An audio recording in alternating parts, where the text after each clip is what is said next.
강대상이 좀 낮아졌어요. 밑에 보면은 겸손하게 좀 낮아졌는데 여러분을 좀 더 넓게 볼 수 있는 것 같은 마음이 들어서 저는 참 좋습니다. 좀 높이가 괜찮은 것 같죠? 네. 겸손하게 10cm 정도를 잘랐습니다. 그동안 이제 너무 높아가지고 저도 부담스러웠는데 참 감사하게 잘 됐습니다. 자, 이제 성령의 충만함을 받은 베드로의 설교를 통해서 지난주에 설교를 했었죠. 베드로의 설교를 통해서 예루살렘에 모여 있던 많은 사람들이 당시에 모여 있어요. 그래서 그 중에 3,000명의 사람들이 예수님의 이름을 믿고 세례를 받고 죄 사함을 받아서 구원받은 하나님의 자녀요 백성들이 되었습니다. 자, 여기서 구원받았다는 말은 단순하게 죽어서 천국 가는 어떤 티켓을 한 장 얻었다. 뭐 이제 나는 죽어도 천국 간다. 그러니까 잘 살자. 뭐 이런 이 세상에 있을 때 잘 누리면서 살자. 뭐 이 정도의 의미가 아니라 이전에 속해 있던 곳에서 뽑혀 나와서 다른 곳에 속하게 되었다는 의미예요. 구원이 그런 의미입니다. 구원이란 뭐냐? 이전에 속해 있던 곳에서 뽑혀 나와서 다른 곳에 속하게 되었다, 이런 의미입니다. 사도 바울이 이 구원에 대해서 골로새서 1장 13절에서 이렇게 표현을 했어요. 그가 우리를 흑암의 권세에서 건져내사 그의 사랑의 아들의 나라로 옮기셨으니. 아멘. 옮겼대요. 흑암의 권세에서 사랑의 아들의 나라로 옮겼다고 이렇게 말합니다. 이전에 우리가 속해 있던 흑암의 권세에서 놓여서 이제 사랑의 아들의 나라에 속하게 되었으니까 이전과는 분명히 다른 삶의 목표와 방향으로 우리가 걸어가기를 시작하는 것은 너무나 당연한 거지. 다른 나라에 속하게 됐으니까 이제 다른 목표와 다른 삶의 방향을 가지고 살아가는 것은 너무나 당연한 겁니다. 자, 오늘 본문은 이제 오순절을 제가 또 초실절이라고도 부른다고 했어요. 그 전에 이제 유월절도 초실절과 가까운데 그때에는 보리의 수확을 시작해서 처음에 들어서 흔든다고 그랬죠. 그러고서 이제 보리 수확이 마치고 나면 이제 밀 수확을 오순절에 첫 곡식단을 하고 그 다음에 본격적인 밀 수확이 시작된다고 말씀을 드렸습니다. 그래서 이제 밀의 초실절이 되는 거예요. 자, 그래서 오순절이 초실절이 된다고도 말씀을 드렸는데 그때 수확된 첫 곡식단, 첫 곡식 한 단을 상징하는 이 3,000명의 사람들이 성령에 의해서 베드로를 통해 수확을 첫 곡식단으로 수확된 이후에 어떤 변화된 삶을 실제적으로 살아가고 있는지를 오늘 본문이 기록을 하고 있습니다. 그래서 4장에도 한 번 더 묘사가 되긴 하지만 정말 중요한 본문이에요. 초대교회의 기록이 아주 이렇게 하나하나 1, 2, 3 이렇게 기록이 돼 있지 않고 실제적인 삶 가운데 어떻게 되었는지가 성경의 사도행전에 파편적으로 이곳 저곳에 묘사가 되어 있기 때문에 특별히 이 오늘 본문에 그들이 살아갔던 모습은 정말 중요합니다. 초대교회를 우리가 처음 예수님께서 디자인하는 교회는 어땠는가를 알아가고 그 모습으로 만들어가는 데 있어서 정말 중요한 본문이에요. 그래서 그들이 첫 성령에 의해서 수확된 이후에 어떤 삶을 살아갔는지, 왜냐하면 그들이 첫 곡식단이니까 그 다음에 수확된 또 우리를 뒤이어 수확될 하나님의 이 백성들의 삶의 모습을 대표하고 있는 거죠. 자, 그들의 변화된 삶은 43절과 같이 세상 사람들로부터 두려움의 대상이 되기도 했습니다. 두려워했어요. 저게 뭐냐 하고 두려워하기도 했지만 47절과 같이 결국에는 온 백성의 칭송을 받았고 그로부터 구원받는 사람들의 숫자가 날마다 더해가게 되었습니다. 여러분, 우리는 제가 말씀드린 대로 지금 이제 여전히 추수의 한복판에 자리하고 있습니다. 우리는 추수의 한복판에 있고요. 특별히 이제 추수가 정말 끝나가는 때에 저는 개인적으로 그렇게 믿고 있습니다. 정말 추수가 끝나가는 그때. 그래서 이 온 추수 벌판의 주인이신 예수님이 다시 오시는 날이 점점 가까워지는 추수의 마지막 때 부름받은 일꾼들로, 마태복음에 그렇죠. 거기 우리가 함께 공부했었죠. 아침에 오전에 부름받은 사람들, 그리고 맨 오후 5시에 부름받은 사람들도 있었는데 저는 우리가 꼭 오후 5시에 부름받은 사람들 같아요. 그래서 지금 벌판에서 이제 마지막 추수를 하고 있는 이때이고 주인이 와서 결산할 때가 다가왔습니다. 자, 이때에 정말 이제 추수한 것을 가지고 결산하는 이때에, 그때가 왔을 때 풍성한 수확으로 그 주님과 함께 기뻐할 수 있도록 오늘은 본문을 통해서 우리보다 앞서 추수할 일꾼들이 되어 살아갔던 이 사람들의 모습과 특징들을 함께 살펴보도록 하겠습니다. 자, 본문 42절을 한번 볼게요. 성경에 있는 분들 물론 이제 우리가 영상으로 보지만 항상 이제 성경을 한번 펴서 직접 눈으로 확인하는 습관들을 들여보시기 바랍니다. 들을 때 아는 것 같죠? 그런데 저도 세미나 가서 들을 때 다 아는 것 같아요. 집에 오니까 아무 생각이 안 나.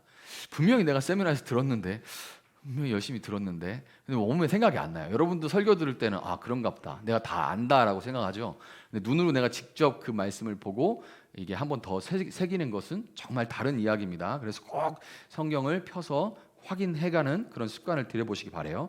자, 42절을 보면 예수님을 믿고 구원받은 사람들이 가르침을 받고 교제하고 떡을 떼며 기도하는 이 네 가지에 힘썼다고 그렇게 말을 해요. 네 가지에 힘썼다. 그런데 원문은 조금 더 단순합니다. 원문을 그대로 번역하면 어떻게 되냐면 교제하고 떡을 떼며 기도하는 것, 이렇게 세 가지로 번역하는 것보다는 교제, 즉 떡을 떼며 기도하는, 이렇게 돼 있어요. 그러니까 교제가 뭐라는 거예요? 떡을 떼며 기도하는 것이 교제예요. 그러니까 결국 네 가지가 아니라 크게 뭘로 되는 거예요? 두 가지가 되는 거예요. 그러니까 믿는 자의, 이 구원받은 자의 삶은 간단하게 말하면 우리 구원받은 자는 어떻게 살아가야 됩니까? 그러면 두 가지인데, 첫 번째는 가르침을 받는 겁니다. 가르침을 받는 것이고, 두 번째는 교제하기에 힘쓰는 삶. 가르침을 받고 교제하기에 힘쓰는 삶이 바로 구원받은 자들의 삶이 되는 겁니다. 자, 가르침을 받고 떡을 떼는, 기도하는, 이 교제하는 삶을 지금 우리는 어디서 하고 있습니까? 지금 우리가 어디서 하고 있어요? 예배당에서 하고 있죠. 예배당. 여기 예배당에서 하고 있어요. 제가 여러분들에게 하나님 말씀을 매주 이렇게 설교하고 있고 가르치고 있고, 또 심지어 이제 식사하고 난 다음에는, 애찬을 나누고 난 다음에는 교리도 공부를 하고 있습니다. 매주는 또 아니지만 격주로 이제 뭐 떡이 돼도 되고 빵이 돼도 되긴 되는데, 빵을 떼서 이제 다음 주에 또 하겠죠. 빵을 떼서 나누는 성찬도 우리가 하고 있죠. 자, 그만큼 이 성찬이라는 것은 현대 교회에서 이제 너무 번거로우니까 잘 안 하고 있는데, 사실은 해도 그만 안 해도 그만인 게 아니라 구원받은 사람들은 다 동참해야만 하는, 그런 우리가 꼭 해야만 하는 본질에 속하는 거예요. 그런데 한 가지 흥미로운 게 오늘 본문에 있습니다. 한 가지 흥미로운 게 본문 46절을 한번 볼게요. 46절을 보면 이 떡을 떼는 일이 일어난 곳이 어디라고 합니까? 우리 지금 예배당이라는 특정 공간에서 하고 있죠. 근데 이 떡을 떼는 일이 지금 어디서 일어나고 있대요? 바로 집에서 이 일이, 지금 떡을 떼고 기도하는 일이 일어나고 있다고 그렇게 설명을 합니다.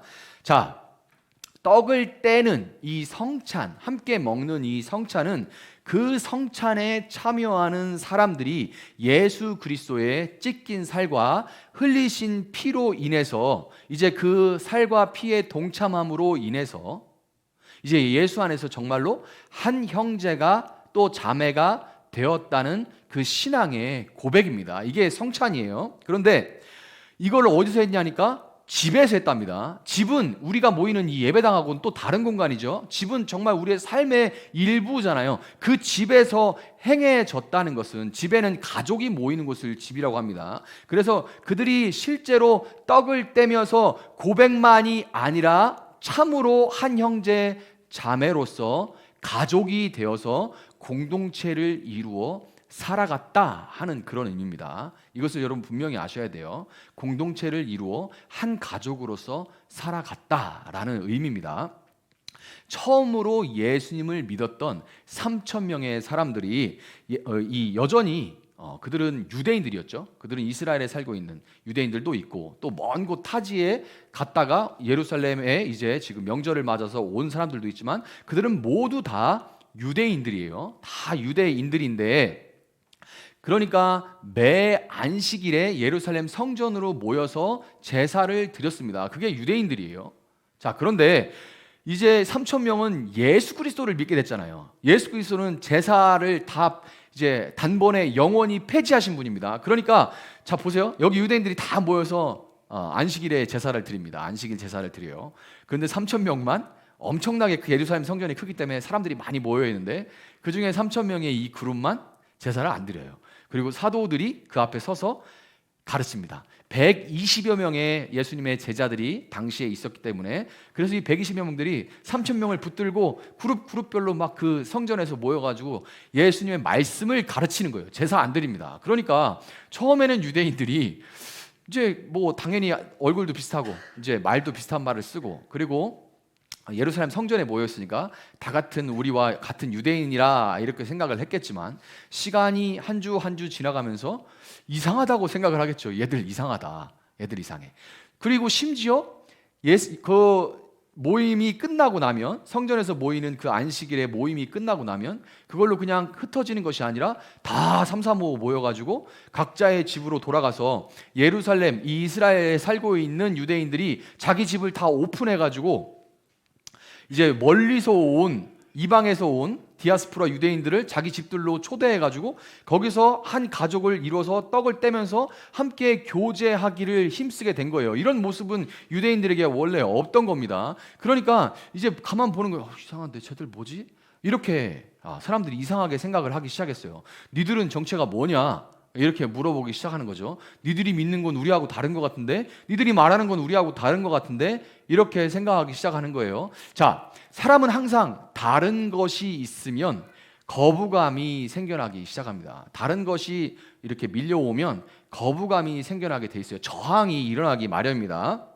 그래서 그 다른 것에 대한 저항과 핍박으로 인해서 뭐잖아 이 예루살렘 성전에 모였던 사람들은 더 이상 성전에 모일 수가 없게 됐어요.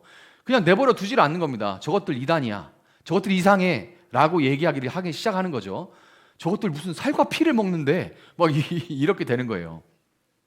자, 그러니까 이 사람들은 더 이상 예루살렘에 모이지 못하고 성전이라는 특정 장소에 안식이라는 특정 시간에 모이지를 못하고 그때부터 몇 가정씩 함께 집에서 모이는 가정교회가 시작되게 됐습니다. 가정교회라는 지금 교회 간판 걸고 큰 교회 하나가 있는 게 아니라 수많은 가정교회들이 생겨나게 된 거예요. 자, 골로새서나 에베소서 같은 이 사도 바울의 편지를 보면 여러분이 이제 성경 뒤에 보면 에베소서, 골로새서, 고린도 전후서 뭐 많은 성경들이 있는데 13개나 있어요. 이게 다 사도 바울의 편지입니다. 편지를 사도 바울이 보내면서 에베소 교회에 편지한다. 그리고 고린도 교회에 편지한다. 그러면서 거기에 누구누구 가정에 인사하라, 누구누구 가정에 문안하라 이런 표현들이 많이 나와 있어요. 그런데 이 사람들이 모여가지고 그 모여있던 그 가정교회들은 그 사도 바울의 편지가 오면 한 가정교회에서 그 편지를 읽고 그 다음에 어떻게 했겠어요?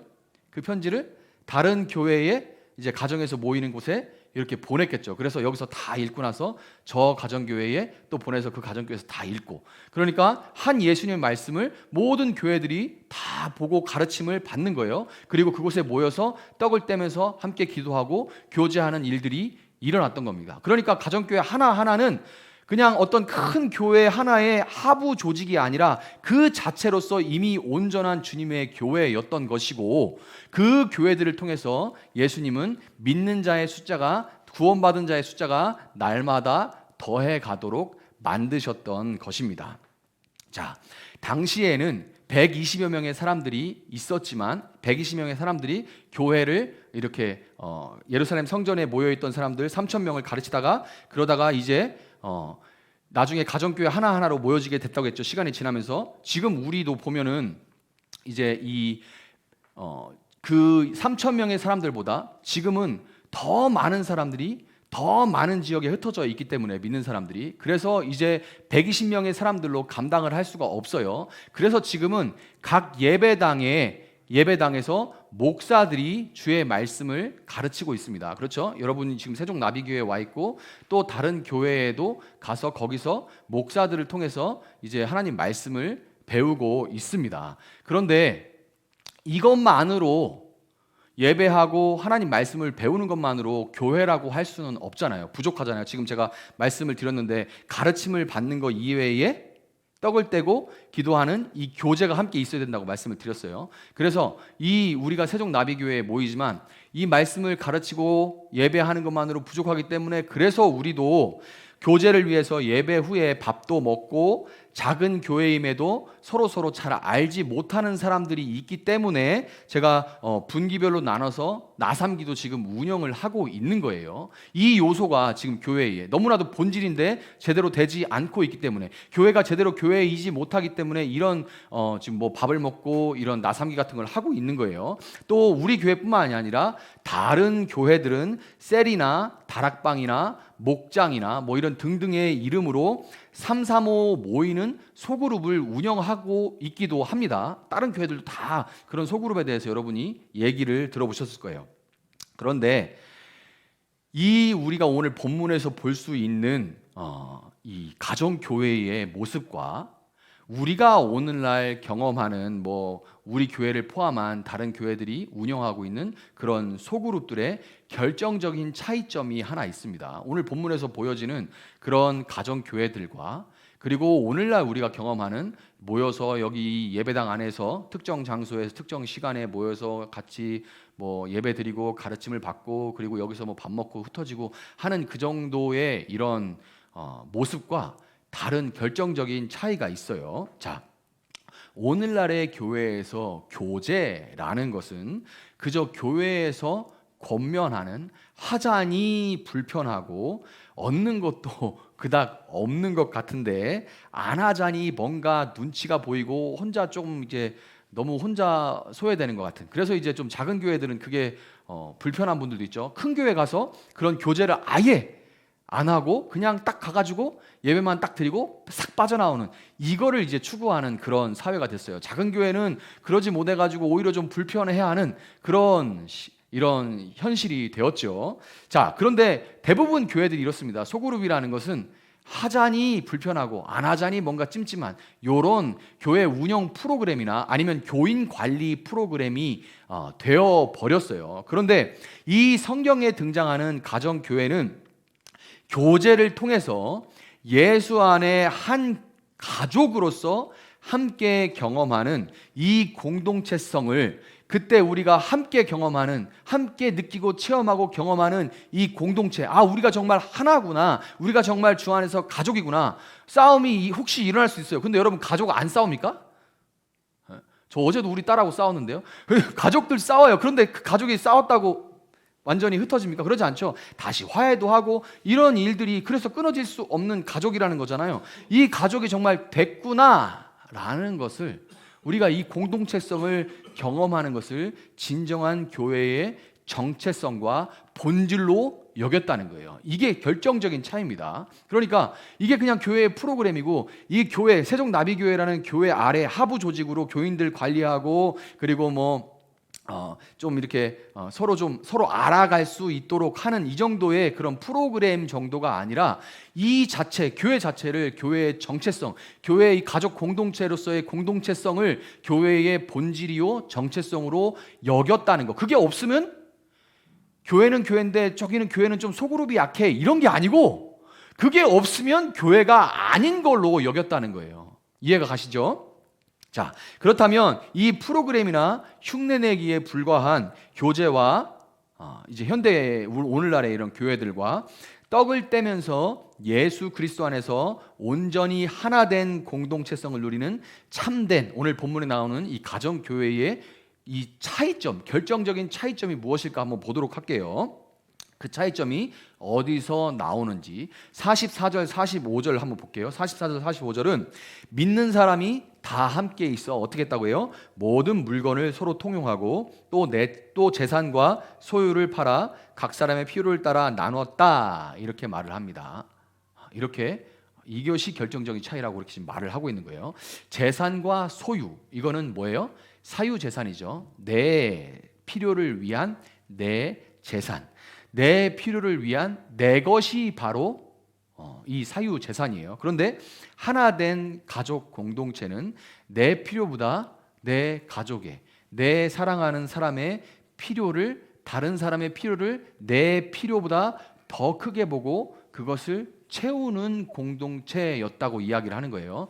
내 필요보다 다른 사람의 필요를 보고 그것을 채워주는 그런 공동체였다고 얘기를 하는 겁니다. 예수님은 마태복음 6장 24절에서 이렇게 말씀하세요. 마태복음 6장 24절에서 한 사람이 두 주인을 섬기지 못할 것이니 혹 이를 미워하고 저를 사랑하거나 혹 이를 중히 여기고 저를 경히 여김이라. 너희가 하나님과 재물을 겸하여 섬기지 못하느니라. 이렇게 말씀을 하십니다. 예수님이 너희가 하나님과 재물을 겸하여 섬길 수가 없다. 자, 하나님과 재물을 겸하여 섬길 수 없다. 이건 무슨 얘기예요? 예수님께서 이 세상에 있는 동안은 이 재물을 하나님과 같은 만한 그 같은 레벨에서 비교할 수 있고 대조할 수 있는 이 주인급으로 예수님께서 여기시고 말씀하시는 거예요. 이 세상에서는 돈이, 이 재물이 그때나 예수님 당시나 지금이나 하나님과 이 신과 동급이 될 수 있는, 주인이 될 수 있는 유일한 요소입니다. 강력한 주인이에요. 그렇기 때문에 내 돈이 주님 안에 있는 다른 가족 공동체의 다른 지체들이나 아니면 주님 안에 앞으로 있게 될, 주님이 택하셔서 앞으로 주님 안에 있게 될 어떤 사람을 위해서 사용된다는 것, 내 돈이 다른 지체나 혹은 앞으로 이 공동체에 속하게 될 또 다른 지체를 위해서 사용된다는 것은 내 주인이 돈이 아니라 하나님이라는 것을 증명하는 것이죠. 이해가 가시나요? 바로 이 다른 사람 위해서 내 돈이 쓰이고 있다는 것은 내 주인이 돈이 아니라 하나님입니다를 고백하는 것이 되는 거예요. 여러분, 그리고 자본주의 사회에서는 시간이 곧 돈입니다. 그래서 우리는 시간을 들여서 일을 하죠. 다들 일을 하는데 이거는 간단하게 말하면 내 시간을 써서 돈하고 맞바꾸는 거예요. 그죠? 일이라는 것이 간단하게 말하면 내 시간을 써서 돈하고 맞바꾸는 겁니다. 그래서 우리가 고민하는 것은 최대한 시간을 적게 쓰지만 많은 돈으로 맞바꿀 수 있으면 얼마나 좋을까, 이런 생각을 하는 것이 자본주의 사회에서 우리가 생각하는 거죠. 그래서 시간이 곧 돈입니다. 그래서 우리는 이 시간을 가지고, 이 시간, 내 시간이죠. 나한테, 모든 사람에게 있는 24시간, 나한테 너무나도 귀한 이 24시간, 이 시간이 곧 돈인데 이거를 내 필요를 위해서 쓰지 않고 주 안에 있는 다른 사람을 위해서 내 시간을 쓴다면 우리 인생이 하루가 24시간이고 평생 얼마가 될지는 모르겠는데, 그러니까 사실은 우리 목숨이라는 건 시간으로 채워져 있는 거예요. 그러니까 내 시간을 다른 사람을 위해서, 지체를 위해서 쓴다는 것은 내 생명을 깎아서 그 사람에게 주고 있다는 얘기입니다. 그런데 내 생명을 사실은 깎아서 돈으로 바꾸니까 내 생명의 주인은 돈입니다 라고 우리는 생각하고 살고 있는 거예요. 나도 모르게. 그런데 그걸 깎아서 내가 아니라 다른 사람을 위해서 그 시간을 쓰는 거예요. 뭔가를 바라지 않고. 그러면 그 주인이 누구란 얘기예요? 그 주인이 돈이 아니라 하나님이라는 고백이 되는 겁니다. 요한 1서 3장 18절에 뭐라고 하냐면요, 자녀들아 우리가 말과 혀로만 사랑하지 말고 행함과 진실함으로 사랑하자. 행함과 진실함으로 하자. 말과 혀로만 사랑하지 말고, 쉽게 말해서 말로만 사랑합니다, 축복합니다, 교회 가면 정말 많이 듣는 말이죠. 예배 끝나고 바로 휙 와버려도 그냥 우리 인사하라면 사랑합니다, 축복합니다 그래요. 근데 여러분, 여기서 지금 우리 30-40명 되는 교회에서도 서로 잘 모르는 사람도 있는데 사랑합니다, 축복합니다, 인사하라 가면 잘해요. 앞에 보고 저보고 사랑합니다, 축복합니다 해요. 서로 잘 보지도 않고 어색해서. 그런데 뭐 500명, 1000명 되는 데는 말할 것도 없죠. 끝나고 그냥 다 뭐 무슨 교회라고 해도 서로 모르고 이러는 일들이 대부분인데, 말로만 사랑합니다, 축복합니다 하는 것이 아니라, 말로만 형제님, 자매님 하는 것이 아니라 내 것인 돈과 시간을 다른 사람을 위해 사용하라, 이렇게 얘기하는 거예요. 그러니까 바꿔 말하면 이게, 자녀들아 우리가 말과 혀로만 사랑하지 말고 행함과 진실함으로 하자라는 말을 현대에 바꿔서 바꾸면, 자녀들아 말과 혀로만 립서비스 하지 말고 시간과 돈을 들여서 행하라 라고 말하는 거예요. 자, 이렇게 우리가 돈과 시간을 사용해서 우리의 주인이 돈이 아니라, 또 내 자신이 아니라 하나님이라는 것을 고백하면서 실제적으로 그렇게 돈을, 시간을 사용하면서 섬길 때 우리는 교회 성장이나 또 교인 관리를 위한 어떤 프로그램의 일환이나 겉에만 살짝살짝 건드리는 어떤 그런 흉내내기가 아니라 한 분 하나님을 아버지라고 부르고, 진짜 한 분 아버지, 왜 형제 자매라고 부르는 줄 아세요?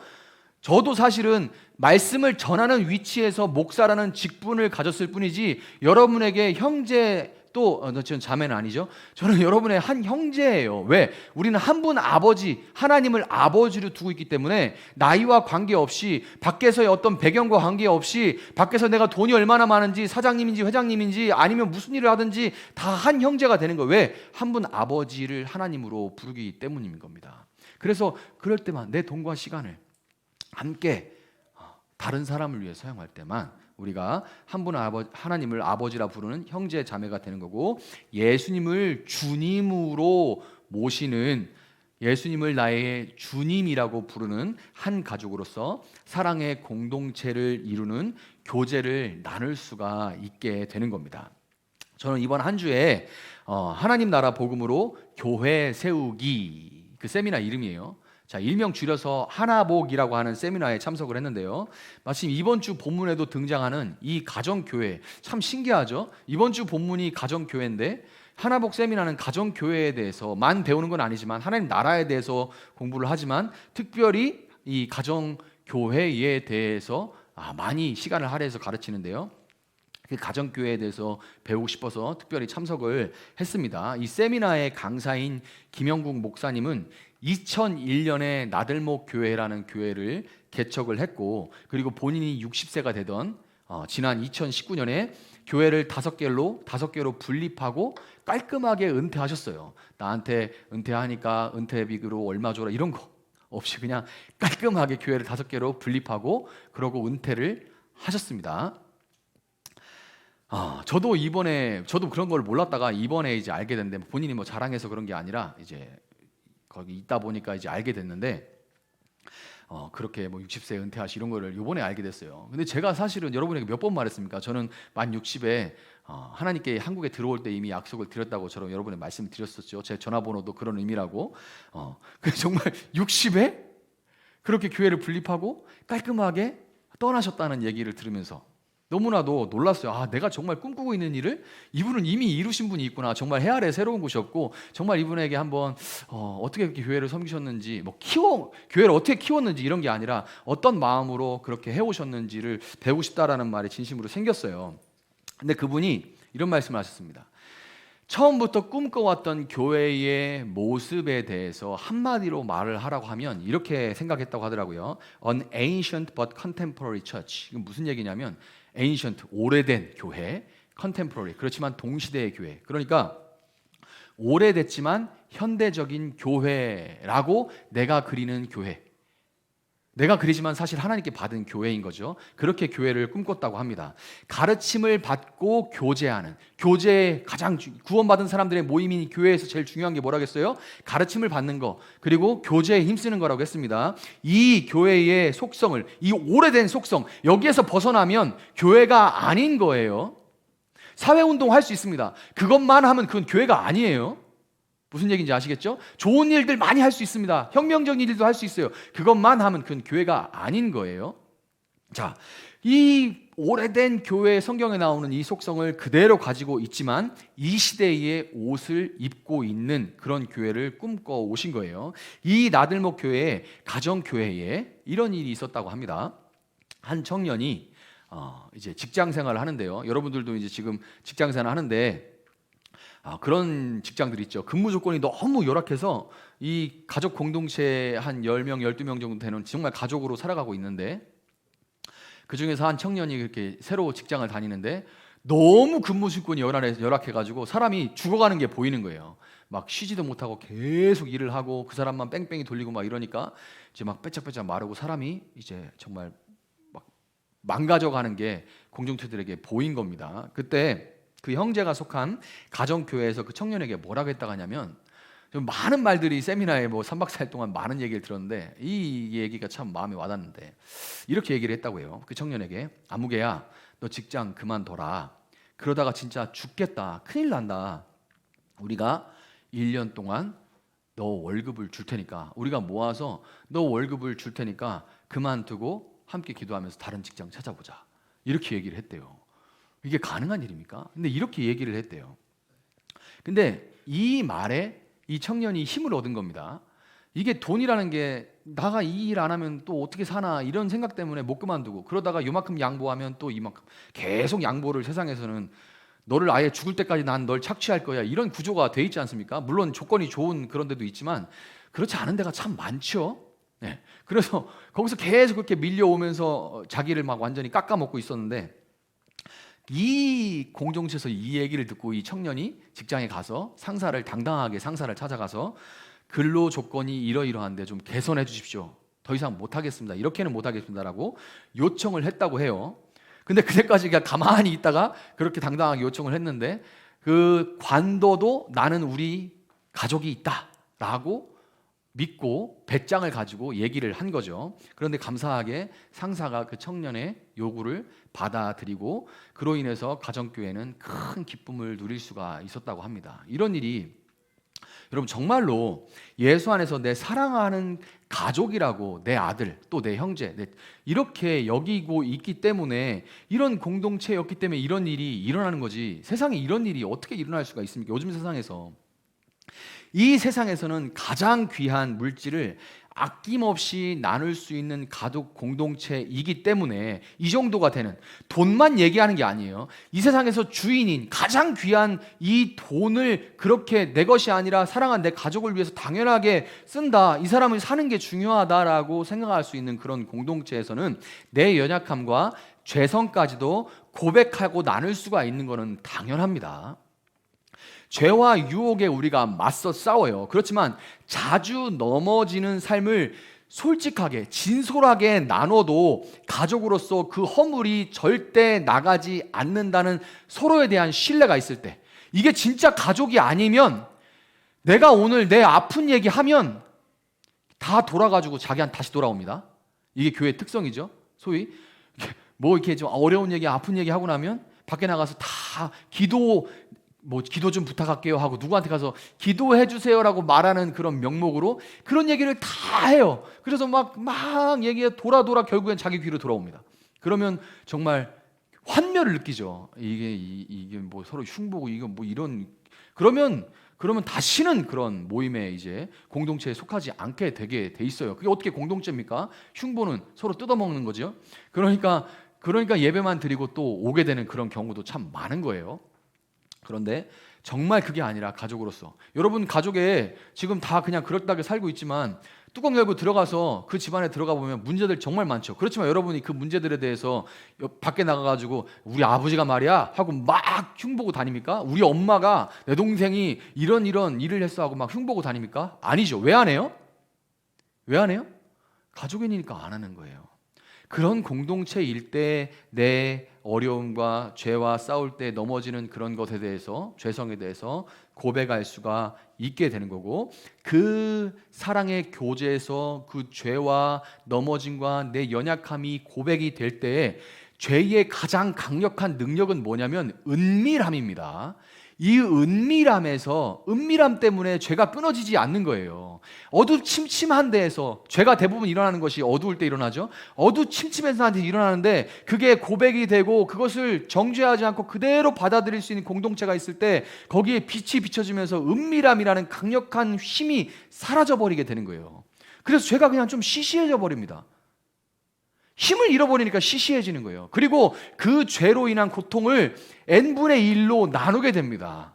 진짜 내 마음을 다해서 그 사람을 위해서 아파하고 함께 기도하면 그 아픔을 n분의 1로 나누는 거예요. 혼자 원래 그 죄의 무게를 짊어지고 갔는데 공동체가 함께 n분의 1로 나눠주게 되는 거예요. 그래서 혼자서는 도무지 이길 수 없는 죄를 멀리하고 정결한 삶을 살게 되는 이 놀라운 변화로 이어지게 되는 겁니다. 저 역시 선교사 시절부터 지금까지 여전히 속해 있는 가족 공동체가 있어요. 저도 있습니다. 우리 교회에 와서 선교 보고도 하셨던 박성식 선교사님 내외하고 이 치소모 병원의 허일봉 전미령 선교사님, 다 여러분 얼굴 보셨죠? 이 선교사님들 내외가 저희 가정과 합쳐서 가족 공동체를 여전히 이루고 있습니다. 우리는 모두 다 연령대가 달라요. 오죽하면 제가 전미령 선교사님한테는 장모님이라고 부릅니다. 왜냐하면 모든 때에 다 김은정 우리 집사람 편만 들어가지고 제가 그냥, 그리고 저한테 계속 잔소리하세요. 그래가지고 제가 이제 장모님이라고 부를 정도로 가족 공동체예요. 다 연령대도 다르고 교단 배경도 다 다릅니다. 성결 뭐 해가지고 다 달라요. 그리고 성격도 정말 다릅니다. 그런데 선교지에서부터 우리 세 가정은 매주 한두 번씩 만나가지고 시간을 함께 보내면서 함께 식사하고 깊은 교제를, 어려운 얘기, 그리고 죄와 싸우는 얘기, 힘든 얘기들을 나누고 같이 기도하면서 지금도 자주 소식을 함께 주고받으면서 격려하고 기도하고 있는 가족 공동체입니다. 하루는 선교지에서 저희 집에 도둑이 들었어요. 그래서 집이 완전히 쑥대밭이 됐고 막 문은 다 부서지고 난리가 났습니다.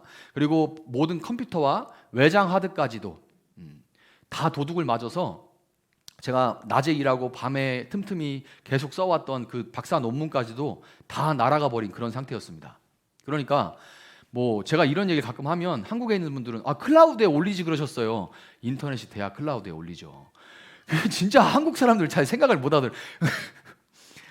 그게 다 없어져가지고 정말 뭐 어떻게 해야 될지 모르는 그런 상황이고, 애들은 막 겁에 질려가지고, 왜냐하면 집이 쑥대밭이 돼 있으니까 그래가지고 막 패닉에 빠져서 울고 있는데, 그때 이 공동체가 불이 나게 그 소식을 듣자마자 찾아와서, 우리 집사람도 이제 집이 완전히 막 빨래니 뭐 옷부터 막 다 난리가 돼 있으니까 뭐 어떻게 손을 댈지 몰라서 망연자실하고 있는데, 가족 공동체가 그 먼 선교지에서 자기 일처럼 다 찾아와가지고 집안을 시간을 보내면서 그 물건들을 함께 정리하고, 오실 때 또 피자집도 별로 없는데 어떻게 피자를 사갖고 오셔가지고 애들 한 방으로 다 데려가서 아무 일도 없었던 것처럼, 야 얘들아 막 이러면서 피자 먹자 막 이러는데, 막 제가 마음이 너무 막 감사한 그 생각을 못 했거든요. 나도 이거 어떡하지?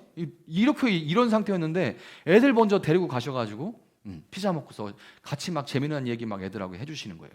너무 감사해요. 그렇게 해서 그날을 그냥 보냈습니다. 정리하면서 시간을 늦게까지 함께 보내고, 다음 날에 해가 뜨고 얼마 이제 아직 정리하고 그러고 있는데, 저는 그때까지 논문 더 이상 못 쓰겠다, 포기해야겠다, 그렇게 생각하고 있었어요.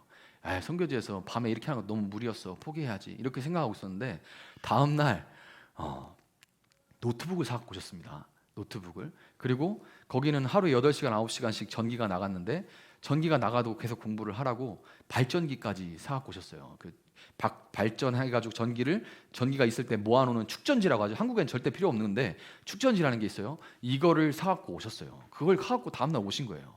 그래서 포기하지 말고 계속 공부하라고, 지금 할 수 있을 때 하라고. 이게 여기서도 컴퓨터는 비싼 겁니다. 발전기도 비싼 거고요. 근데 자기들 돈을 아낌없이 그렇게 사용하신 거예요. 얼마나 울었는지 모릅니다. 그래서 제가 논문이 쓰여진 게 제 힘으로 쓴 게 아니에요. 그 사랑 때문에 써지게 된 겁니다. 그 격려 때문에. 그냥 말로만 힘내, 이게 아니에요. 자신들을 깎아서 그렇게 주신 거예요. 여러분, 아이러니하게도 개인주의적이라고, 우리가 개인주의적이라고 하죠. 영미 문화권을 개인주의가 발달해 있는 나라들이다. 그런 나라들에서 온 선교사님들은 공동체를 이루면서 함께 사역을 해나갑니다. 그런데 관계 중심적이라고 말하는 이 한국 사회에서 온 선교사님들은 다 뿔뿔이 흩어져서 람보처럼 혼자 일해요. 공동체 없이 다 개별 사역을 합니다. 제가 공동체를 누렸던 것은 정말 축복이에요. 그래서 많은 한국 선교사들이 이 슬픔 많은 깨진 세상을 위해서 선한 일들을 감당하고자 하지만, 혼자서는 아무리 역량이 뛰어나도, 아무리 기도를 많이 하고 몇 시간씩 해도 한번 넘어지면 일어날 길이 없습니다. 그래서 결국에는 일찍 번아웃 되거나, 아니면 인격이 병들거나, 일은 하고 있는데 인격이 완전히 망가져 있거나, 아니면 중독이나, 선교사인데 혼자 있을 때는 계속 중독적인 일들을 하는 거예요. 중독에 빠지거나 죄에 빠져서 사역을 지속하지 못하게 되는 경우들이 너무나도 많습니다. 그런데 여러분, 뜻을 함께 하면서 기도해주고 내가 어긋날 때 다시 방향을 잡아주는 가족 공동체라고 맨날 좋은 소리만 하는 건 아니에요. 진짜 사랑할 때만 그거에 대해서 이것은 아니지 라고 말해줄 수 있는 거예요. 꼰대처럼 그냥 막 아무 때나 지적하고, 그게 아니라 정말 마음 아프고 이거는 안 된다고 할 때 그때는 말해줄 수 있는 거죠. 정말 사랑할 때는.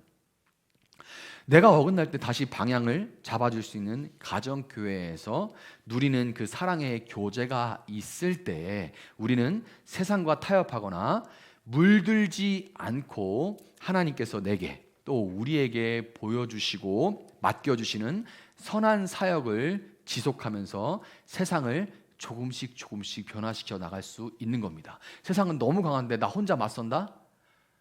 급류가 막 떠내려가는데 나 혼자 버텨본다? 어림도 없는 일이죠. 같이 스크럼을 짜고 한 걸음 한 걸음 나가게 되는 겁니다.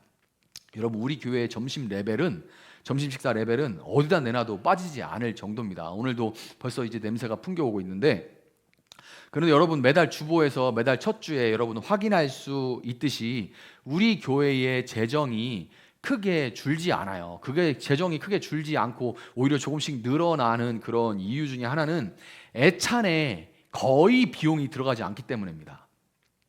애찬에 주일 점심에 거의 돈이 들어가지 않아요. 교회가 돈이 없어서 애찬을 준비하시는 분들에게 비용을 들이지 않는 것이 아닙니다. 여러분이 아실 수 있죠. 돈이 없어서 안 드리는 게 아니고 그분들이 교회에 비용을 청구하지 않는 거예요.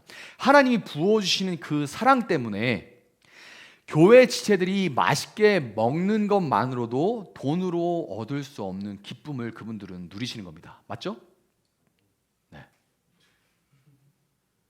표정이 어두우시면 안 되는데. 맞죠? 네. 또 한 분도 계신데 그분이 안 계셔서 못 물어보겠네요. 맞죠?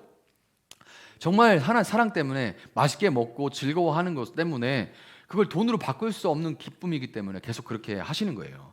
주일 애찬뿐만 아니라 자기 돈과 자기 시간을 들여서 교회를 섬기는 손길들이 참 많습니다. 그리고 그만큼 주님께서 우리 교회에 많은 사랑을 지금 부어주고 계세요. 그게 맨정신으로 되는 게 아닙니다. 여러분들이 경험하고 있는 내 시간과 물질을 아낌없이 사용하는 이런 일들이 그냥 맨정신으로 되는 일이 아니라 하나님이 사랑을 부어주기 때문에 가족에게 사용하는 것이라 아낌없이 하고 있는 거예요. 그렇지만 이미 부어주고 계시지만 그렇지만 그 사랑이 더욱 풍성해지고 우리 한 사람 한 사람을 성숙시켜 나가고 더 나가서 우리 이웃들로 퍼져 나갈 수 있도록 하기 위해서 저는 우리 세종나비교회도 가정교회를 시작할 수 있도록 점차적으로 준비를 해나갈 생각이에요. 이게 이 깨진 세상에서는 그때와 보다도 더 깨져 있는 세상에서 하루아침에 준비 없이 했다고 되는 것도 아니고요. 오히려 준비가 되지 않으면 그 안에서 오히려 더 많은 분쟁들이 일어날 수 있기 때문에 제가 준비를 해나가면서 1년 가까이 더 이상 몇 년에 걸쳐서 준비를 해나가며 하나하나 가정교회로 변화가는 그런 모습을 저희 여러분과 함께 걸어갈 겁니다. 주일에 예배당에서 모이는 이 가르침과 공예배에 집중하는 연합교회와 우리가 이제 연합교회예요. 그리고 가정에서 모이게 될 놀고 먹고 삶을 나누고 서로를 위해서 기도하고 세상을 섬기는 선한 일을 해나가는 가정교회들은 함께 이것만 교회고 그거는 교회의 일부가 교회의 하부 조직이나 뭐 프로그램의 하나가 아니라 이 두 개가 같이 전에 예루살렘에 있던 교회는 흩어지면서 이제 가정교회 하나가 온전한 교회인데 지금은 그 기능을 다 가지고 있는 교회의 모습이 있기가 어려워요. 그래서 이 교회의 본질에 속하는 가르침과 교제를 이제는 하나가 돼서 이것이 바로 세종나비교회의 두 나비의 날개가 되는 겁니다. 한쪽 날개로 날 수 있는 나비는 없죠. 이 가정교회와 연합교회가 함께 세종나비교회의 두 날개가 되는 것입니다. 여러분, 나비가 날면 꽃들이 화분을 하고 온 밭에 생명이 풍성해지듯이 구원받은 여러분이 가르침과 교제의 두 날개로 훨훨 날아가는 변화의 삶을 살아갈 때 돈과 힘으로 지배되는 이 깨진 세상이 처음에는 세상에 없는 그런 모습 때문에 저게 뭐냐? 왜 쟤들은 모였는데 술 안 먹어? 왜 쟤들은 모였는데 어디 이상한 데로 안 가? 왜 쟤들은 모였는데 등산 가면 등산 모임 많이 하죠? 등산 가서 모임할 때 여보 하면 다 손을 놓는데요. 이렇게 되지 않고 왜 저렇게 사랑해? 왜 저렇게 자기 걸 아낌없이 나눠? 왜 저렇게 한 마음이 돼 있어? 라고 말할 수 있기 때문에 그들이 두려워합니다. 저들은 달라라고 두려워할 수 있어요. 그렇지만 결국에는 그 사랑을 부어주실 분을 이 세상이 칭송하게 될 것이라는 것을 여러분 믿으시기를 바랍니다. 그리고 함께 이 꿈을 꾸어 나갈 수 있기를 바라요. 말씀을 정리하도록 하겠습니다. 여러분, 코로나19로 인해서 교회가 예배당에 모일 수 없었던 시절이 있었어요. 진짜로 예배당에 모일 수가 없었죠.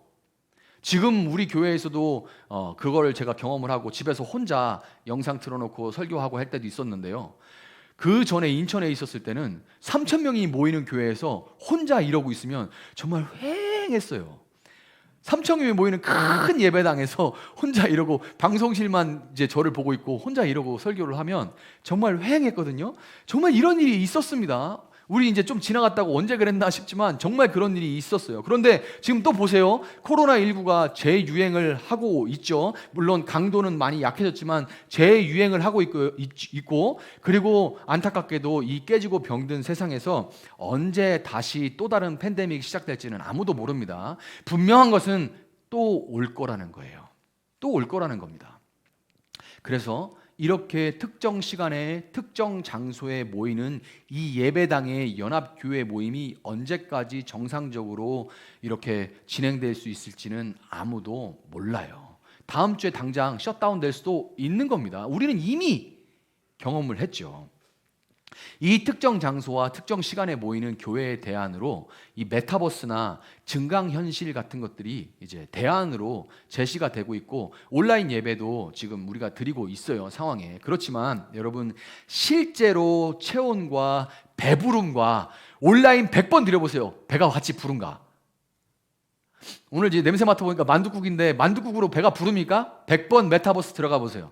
아바타가 아무리 나랑 비슷해 돌아다녀도 아바타가 배부르다고 내가 배부릅니까?